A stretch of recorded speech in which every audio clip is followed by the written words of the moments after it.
The site of a joint operation between the U.S. and the former Soviet Union to measure seismic activity is closing in July. The Leonard Geophysical Observatory is where Americans and Russian scientists shared information to monitor nuclear testing under the Threshold Test Ban Treaty. The 1950s-era building has 2 employees that now monitor not only Oklahoma earthquakes, but earthquakes around the globe.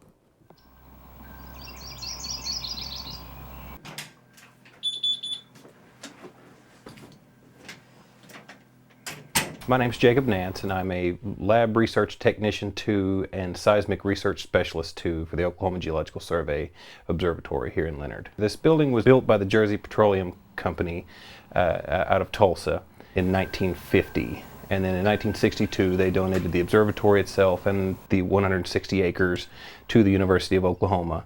And it was opened as the Oklahoma Geophysical Observatory at that time, and later to be renamed the Oklahoma Geological Survey Observatory.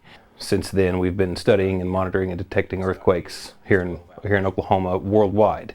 We were part of the DARPA Nuclear Threshold Test Ban Treaty, of which the Soviets, later to be called Russians, came and monitored underground nuclear testing at the test site in Nevada via seismic waves here on premises. There was an agreement between Gorbachev and Bush Sr.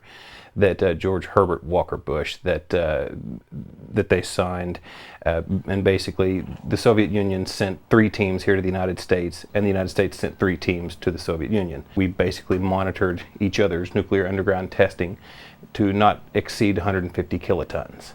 These were the maps for the Threshold Test Ban Treaty.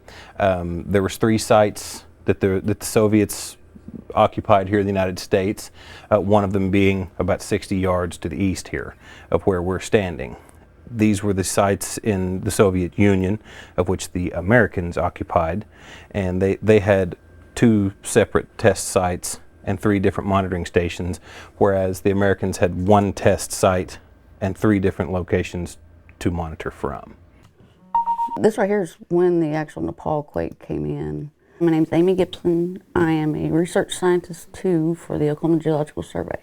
Essentially a seismic icon for our state. I mean, this is where it was born, you know, and it's played its part between the U.S. and Russia, and, you know, with the influx of all the activity we've had, it's been a backbone to the state. I mean, it's something that's been here, you know, since 1962.